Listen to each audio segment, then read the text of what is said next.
আমাদের 200 দিনের রান্নার ভিডিও যে তোমাদের এত পরিমাণে পছন্দ আগে কখনোই বুঝতে পারিনি। রিসেন্ট একটা ভিডিও আপলোড দেওয়ার পরে বুঝতে পারলাম যে তোমরা এত এত এত পরিমাণ পছন্দ করো। তাই ভাবলাম যে এখন থেকে রেগুলার রান্নার ভিডিওগুলো আপলোড দেওয়ার চেষ্টা করব, আর তোমাদের জন্য একটু কষ্ট করে হলেও ভিডিওগুলো বানাবো। তো এই যে আজকে আমি চটপটি বানাইতেছি কিভাবে, এটাই তোমাদের সাথে শেয়ার করব। এই যে চটপটির ডালগুলো আমি ভিজাই নিছিলাম, মানে ছোলা বুট আগের দিন রাতেই ভিজাই নিছিলাম, নয়তো এই চটপটি ছোলা বুটটা না ভিজলে সিদ্ধ হইতে চায় না, একদমই অনেক টাইম লাগে। এত গ্যাস খরচ থেকে আমাদের উচিত যে আগের রাতেই ভিজিয়ে রাখার। তো এই যে আমি এখন আদা রসুন বাটা, লবণ আর খাবার সোডাটা আর কি দিয়ে দিব। তো আমার খাবার সোডা দেওয়ার পরিমাণটা একটু বেশি হয়ে গেছে, এখানে একটু কম দিতে হইতো পরিমাণে, এটা আর কি বুঝতে পারিনি। আমি আসলে কখন আগে প্রেসার কুকারে মানে এই চটপটির বুটটা সিদ্ধ করিনি, মানে এই হলো সেকেন্ড বার। আর এই ফার্স্ট বার যখন করছিলাম তখন এই সোডাটা দিতে আমার মনে ছিল না, কিন্তু এবার দিছি। কারণ এটা দিলে হয় কি, একদম পুরা চটপটি আলাম আমাদের যেমন চটপটির বুটটা একটু একটু নরম, আবার আধা ভাঙা আধা কলা যে থাকে না, ওই রকম আর কি হয়। তো আমি এক চুলায় আর কি এটা সিদ্ধ দিয়ে নিছি। আর এখন আমি পেঁয়াজ, শসা, কাঁচামরিচ, ধনিয়া পাতা এগুলো আর কি কাইটা নিব। এইগুলো আর কি চটপটির একটা অংশ, এগুলো দিতে হয়, নয়তো মজা হয় না। আমার কাছে আর কি মনে হয় মজা হয় না, অনেকে এমনিই খায়, কিন্তু আমি আর কি পারি না। আমার এগুলো দিলে মনে হয় যে না, ভালো লাগবে এরকম। আস্তে করে আমি কেটে নিচ্ছিলাম সবকিছু। আর এই শসাটা একদম কুচি কুচি কুচি করে কেটে নিতে হবে। তারপরে এই যে পেঁয়াজ, টমেটো, শসা একদম কুচি কুচি, মানে যতটা পরিমাণ কুচি করা যায় ততটা পরিমাণই ভালো। কিন্তু আস্তে আস্তে থাকলে আমার কাছে ভালো লাগে না, কিন্তু কার কেমন লাগে এটা আমি জানি না।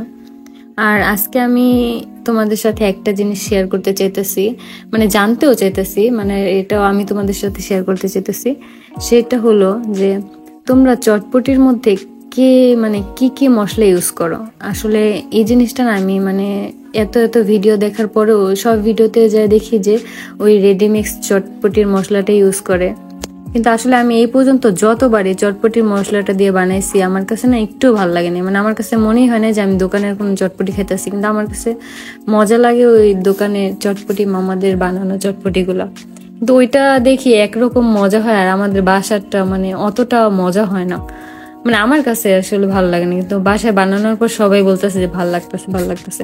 কিন্তু তোমাদের কাছে আমার একটাই জানার মানে ইচ্ছা আর একটা প্রশ্ন, যে তোমরা চটপটি বানানোর সময় কে কি মশলা ইউজ করো। এই মশলাগুলোর নাম মানে যদি প্রপার ভাবে কেউ জেনে থাকো অবশ্যই কমেন্ট বক্সে জানাবা যে এই মশলাগুলো দিলে চটপটিটা অনেক মজা হয়। আমি শুধু রেডিমিক্স মশলাটা ইউজ করছি, আর কোনো মশলা ইউজ করি নাই। আর এমনিতে শসা, টমেটো, পেঁয়াজ এগুলা, আর টক পানি। আর ফুচকাটাও ইউজ করা হয়নি, আসলে কি ফুচকাটা ভাজিই নেই, মানে ফুচকা ছিল বাসায়, ওইটা ভাজা লাগতো, আলসামির লেগা ভাজিই নেই, তো এই ফুচকা ছাড়াই খাওয়া হয়েছে। কিন্তু এই মশলাগুলোর নাম যদি কেউ প্রপার জানা না থাকো আর বানাইছো বাসায় যে অনেক মজা হয়েছে, একদম মানে দোকানে যে চটপটি খাও ওইরকম মজা হয়েছে, এরকম যদি কারো জানা থাকে অবশ্যই একটু কষ্ট করে কমেন্ট করে জানাও। কারণ কি আমার অনেক আফসোস যে আমার হাতে চটপটি মজা হয় না। তো এই যে এখন সব কেটে কুটে নিচ্ছিলাম। আর ধনিয়া পাতাটা আমি আজকে পাইই নেই, বাইরে গেছিলাম পরে।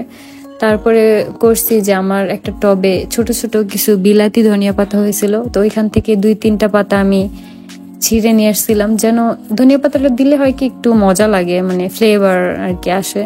কিন্তু তারপর লেবুটা মিস্টেক ছিল, মানে দোকানে গেলে না একটা জিনিস নেওয়া হয় আর একটা নেওয়া হয় না, একদম মনেই থাকে না। আর ইদানিং আমার এই মনে থাকা জিনিসটা একদমই মানে ভুলা যেতেছি, মানে যেটা বাসা থেকে মনে করে যাই যে এটা আনতে হবে, দোকান যাওয়ার পরে তার অর্ধেক জিনিস নিয়ে আসি আর অর্ধেক নিয়ে আসি না।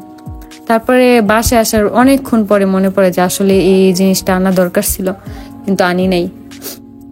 আর এই দেখো এই আলুগুলার মনে আমি 3 ঘন্টা ধরে সিদ্ধ করছি, কিন্তু আলুগুলা সিদ্ধই হয়নি, এমন শক্ত মনে হয় কি ওই যে হাতুড়ি আছে না, হাতুড়ি দিয়ে পিটাইলো আলু মানে হইব না, মানে গলবে না, মানে এরকম শক্ত। আমি হাত দিয়ে একদম কুস্তি করে তারপরে করতেছিলাম, কারণ যেহেতু দিতেই হবে।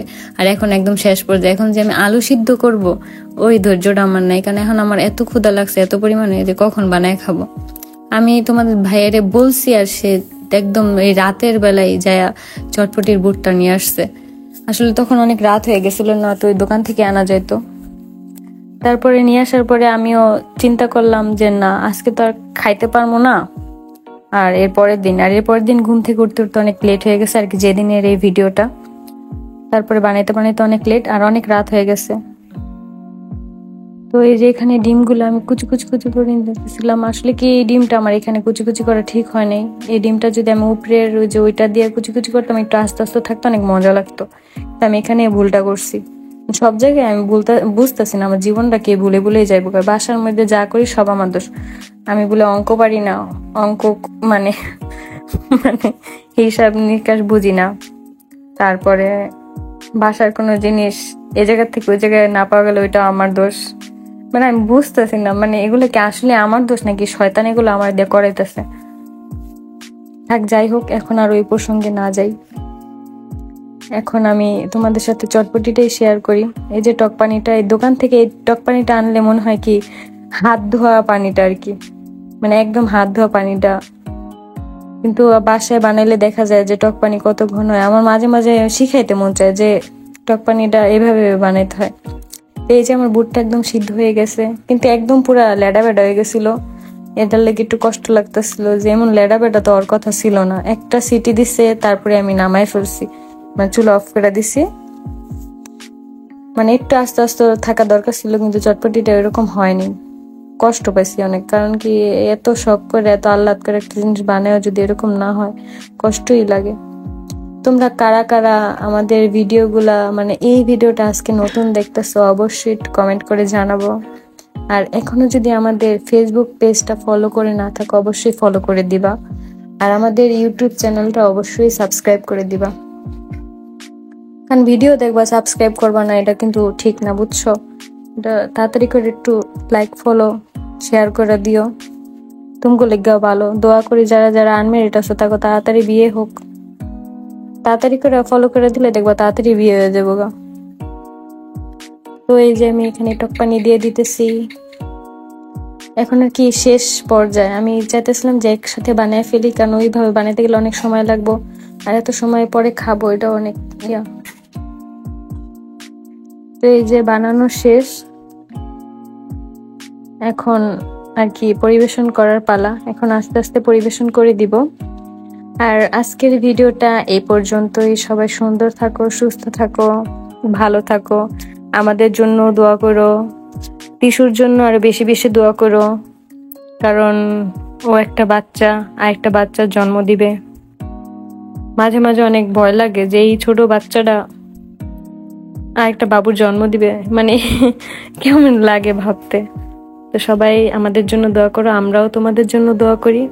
তোমরা অনেক অনেক ভালো থাকো, অনেক অনেক বড় জীবনে কিছু করো। আল্লাহ হাফেজ।